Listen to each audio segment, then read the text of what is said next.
That's it? You lied to us, Sugar. You're such a red flag. Hey, be gentle. Look, Sugar, nasaktan kami na tinago mo sa amin na kuya mo pala si Byron. Pero gets namin kung bakit mo ginawa yun. Yeah, na baka inisip mo na magbago yung tingin namin sa'yo.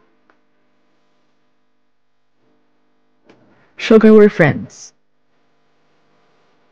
And I want you to feel safe with us. Pwede ka mag-open up sa amin kahit ano pa yan.